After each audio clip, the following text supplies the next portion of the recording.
구독, 좋아요 꾹꾹. 여러분 반갑습니다. 말씀창고의 서현 목사입니다. 오늘도 시청해주셔서 감사합니다. 여러분의 구독과 좋아요, 알람 설정으로 저희 채널을 응원해주세요. 항상 함께 해주셔서 감사합니다. 오늘은 열왕기상 9장 10절부터 28절 말씀입니다. 오늘 말씀은 솔로몬이 건축한 이후의 내용이 기록되어 있습니다. 솔로몬이 건축은 했지만 마음을 잃어버리는 내용이 기록되어 있습니다. 관계가 어려워지고 또한 이 건축의 의미가 무엇인지 오늘 말씀은 설명하고 있습니다.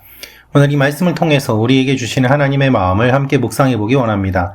10절부터 말씀입니다. 솔로몬이 여호와의 성전과 왕궁 이 두 건축물 짓기를 20년 만에 마치고 두로 왕 히람에게 갈릴리 땅에 있는 20개의 성들을 주었습니다. 히람이 백색 향목과 잣나무와 금을 솔로몬이 원하는 대로 제공했기 때문입니다. 그러나 히람은 두로에서 와서 솔로몬이 자기에게 준 성들을 보고 별로 기뻐하지 않았습니다. 히람이 물었습니다. 내 형제여, 어떻게 내게 이런 성들을 주었소? 그러고는 그 성들을 가불 땅이라고 불렀습니다. 그리하여 오늘날까지 그 이름이 남아 있습니다. 히람이 왕에게 금 120달란트를 보냈습니다. 솔로몬 왕이 일꾼을 징집한 이유는 여호와의 성전과 자기 왕궁과 밀로와 예루살렘 성벽과 하솔과 무깃도와 게셀을 건축하기 위해서였습니다. 이집트 왕 바로가 전에 게셀에 올라가 함락한 뒤 불을 지르고 그곳 가나안 주민들을 죽이고 그 성을 솔로몬의 아내가 된 자기 딸에게 결혼 선물로 주었습니다. 그래서 솔로몬이 게셀을 건축했습니다. 그는 아래쪽 베토론을 건축했고 바알락과 유다 땅에 속한 광야의 다드몰과 자신의 국고성들과 전차와 기병대가 주둔하는 성들을 건축했습니다. 솔로몬은 또 예루살렘과 레바논과 그가 다스리는 모든 영토에 걸쳐 무엇이든 자기가 짓고 싶어하는 것은 다 지었습니다. 이스라엘 백성이 아닌 아모리 사람, 헷 사람, 브리스 사람, 히위 사람, 여부스 사람 가운데 그 땅에 남아있던 사람들, 곧 이스라엘 자손들이 완전히 진멸하지 못해 그 땅에 남아있던 사람들을 솔로몬이 노예로 삼아 노역의 의무를 지도록 동원했습니다. 그리하여 지금까지도 그렇게 하고 있습니다.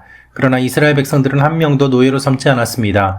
이스라엘 사람들은 군사와 관리와 군지휘관과 전차부대 지휘관과 기병대가 됐습니다. 그들은 또한 솔로몬의 일을 맡아 지휘한 감독관이 됐는데 550명의 감독관이 일하는 사람들을 관리했습니다. 바로의 딸이 다윗상에서 올라와 솔로몬이 자기를 위해 지어준 왕궁으로 옮겼습니다. 그 후에 솔로몬은 밀로를 건축했습니다. 솔로몬은 여호와를 위해 지은 제단에서 1년에 3번씩 번제와 화목제를 드렸고 여호와 앞에 놓인 제단에서 분향도 했습니다. 이렇게 솔로몬은 성전 건축을 마쳤습니다. 솔로몬 왕은 또한 에돔 땅 홍해가의 엘롯 근처 에시온게벨에서 배들을 만들었습니다. 히람은 그때도 바다에 대해 자라난 선원들인 자기 종들을 보내 솔로몬의 사람들과 함께 일하게 했습니다. 그들은 오빌에 가서 금 420달란트를 얻어 솔로몬 왕에게 가져왔습니다. 여러분, 오늘 말씀은 솔로몬이 건축한 내용과 그것을 둘러싼 이야기들이 기록되어 있습니다. 오늘 말씀을 보면 우리가 몇 가지를 알 수 있는데요. 첫째로 무리하게 건축하여서 그 비용 지불을 다 하지 못하고 그것을 땅으로 지불하는 것을 볼 수 있습니다. 두 번째로는 이집트 여인인 부인의 도움까지 받아서 무리하게 건축하는 내용이 기록되어 있습니다. 세 번째로는 예배는 드렸지만 하나님의 임재는 없는 모습을 볼 수 있습니다. 우리가 열왕기상 말씀을 보면서 솔로몬의 이야기를 계속해서 보는데요. 솔로몬의 이야기를 보면서 우리는 이 성경 말씀이 솔로몬을 묘사할 때 결코 긍정적이지만은 않고 오히려 부정적인 내용을 많이 묘사하고 있음을 보게 됩니다.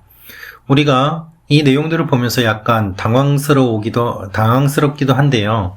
그 이유는 무엇인가 하면 솔로몬 하면 좋은 이미지만 갖고 있는 경우가 많이 있는데 실제로 솔로몬이 이렇게 건축을 하고 또한 성전을 짓는 가운데서 별로 좋지 않은 그런 뉘앙스가 열왕기상 말씀에 기록되어 있기 때문입니다. 오늘 말씀도 그와 같은 내용입니다. 먼저 무리하게 건축하여서 비용 지불을 못하는 내용이 기록되어 있습니다. 11절부터 13절에 그 내용이 기록되어 있는데요. 솔로몬이 성전을 지을 때 또 자신의 왕궁을 지을 때 필요한 물품들을 받았습니다. 그것을 제대로 비용을 지불하지 못해서 20개의 성을 비용으로 지불합니다. 히람이 여러 가지를 제공을 해주었고 또한 그것에 대해서 솔로몬이 이제 건축이 다 끝난 다음에 정산을 해야 되는데 정산할 때에 비용을 지불하지 못하니까 성을 비용으로 지불하게 된 것이죠. 그런데 문제는 무엇인가 하면 성을 비용으로 지불한 것이 단순히 성을 돈이 아니라 성을 비용으로 지불한 것, 이건 문제가 아니라 하나님께서 주신 그 약속의 땅을 이방 왕에게 비용으로 지불했다는데 이것이 문제가 되는 것입니다. 하나님께서 원하신 것은 그것이 아니었습니다. 그런데 솔로몬은 그것을 중요하게 여기지 않고 하나님이 주신 땅을 주었던 것이죠. 토지는 거래하지 못하도록 되어 있습니다. 땅은 하나님의 것으로 되어 있습니다. 그런데 솔로몬은 그것을 가볍게 생각하였습니다. 그 결과 어떤 일이 일어났습니까? 히람이 그 성을 받았지만 그 성을 받고서도 기뻐하지 않습니다. 그리고 나서 그는 거스름돈으로 금 120달란트를 솔로몬에게 다시 한번 돌려줍니다. 자존심 싸움이 일어났던 것이죠. 내가 이 성을 받고 기뻐할 정도로 나를 이렇게 작게 보는가? 내가 다윗도 알고 솔로몬도 알고 다윗에게 이렇게 호의를 베풀어 그 마음으로 이렇게 모든 것들을 지불을 해주었는데, 이렇게 제공을 해주었는데 그것에 대한 대가가 겨우 이것인가? 그의 마음이 심히 상했기 때문에 오히려 성을 받고 나서 내가 이거 안 받은 걸로 친다.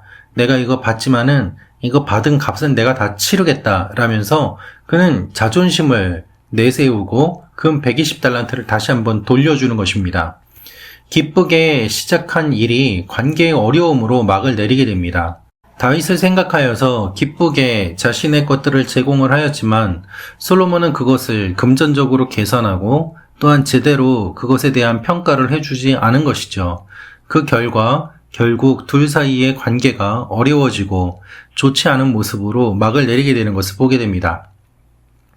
두 번째로 이집트 여인인 부인의 도움으로 무리하게 건축을 하는 내용이 기록되어 있습니다. 16절 말씀을 보면 솔로몬이 이집트 여인과 결혼을 하게 되는데 이 여인과 결혼을 함으로 인해서 문제가 일어납니다. 먼저 이 이방 여인과의 결혼을 율법은 금지하였지만 솔로몬은 이 율법을 어긴 것이죠. 이렇게 이방 여인과의 결혼을 하게 될 때에 이집트 왕은 어떻게 했는가 하면 땅을 정복하고 그리고 그 사람들을 죽이고 그것을 솔로몬에게 선물로 줍니다. 솔로몬이 그 땅에 건축을 한 내용이 오늘 말씀에 기록되어 있는 것이죠. 이방 여인의 도움을 받았습니다. 그리고 자신의 욕심을 채우기 위한 솔로몬의 무리한 행동이 이어지고 있는 것을 보게 됩니다. 결국 이 여인과 결혼함으로 말미암아 수많은 사람들이 또한 죽게 되고 솔로몬이 이렇게 해서 얻은 땅을 가지고 또한 자기가 원하는 대로 이것저것 건축을 하는 것을 보게 됩니다. 여러분 오늘 말씀을 보면 반복해서 등장하는 내용이 있죠. 그 단어가 있습니다. 그것이 무엇인가 하면 바로 건축이라는 것입니다. 지었다, 건물을 만들었다. 20년 동안 그가 한 일은 결국 여러 건물을 만든 것에 불과합니다. 그가 나라를 제대로 다스린 것이 아니라 이런 건축을 함으로 말미암아 결국 그의 이후에 많은 문제가 생기는 것을 보게 됩니다. 사랑하는 말씀 참고 가족 여러분, 건축이 나쁜 것은 아닙니다. 그러나 왕으로서 해야 되는 일이 건축만 있는 것은 아니지 않습니까? 그러나 솔로몬은 그렇게 건축에 힘을 쏟았던 것입니다. 그 결과 많은 후유증이 생기게 되는 것이죠. 또한 오늘 말씀을 보면 솔로몬이 건축을 하고 나서 하나님께 예배를 드렸다라고 기록이 되어 있지만 예배는 드렸지만 하나님의 임재는 기록되어 있지 않습니다. 예배를 드렸다는 기록은 있지만 하나님께서 그 예배를 기쁘게 받으셨다, 임재하셨다는 내용이 없습니다. 여호와를 위해서 지은 성전에서 1년에 3번씩 예배를 드립니다. 하지만 하나님의 임재는 기록되지 않습니다. 결국 형식적인 예배로 솔로몬은 만족한 것이죠. 하나님이 이 예배를 받든 안 받든 나는 성전을 지었어. 나는 이 성전에서 하나님께 제사를 드린다. 이것으로 만족하는 그 모습을 보면서 우리는 불안감을 느낄 수밖에 없습니다.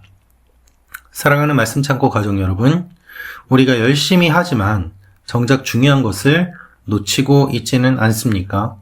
솔로몬은 건축에 열심을 내었습니다. 그러나 정작 중요한 것을 놓쳤습니다. 사람과의 관계를 놓쳤고 하나님과의 관계를 놓쳤습니다. 또한 우리가 생각해 볼 것은 형식적인 예배를 드리고 있지는 않습니까? 이 내용을 한번 생각해 보면 좋겠습니다. 성전에서 솔로몬이 제사를 드렸지만 하나님의 임재는 없었습니다. 우리가 예배를 드릴 때 우리의 예배를 하나님께서 받으십니까? 하나님의 임재를 경험합니까?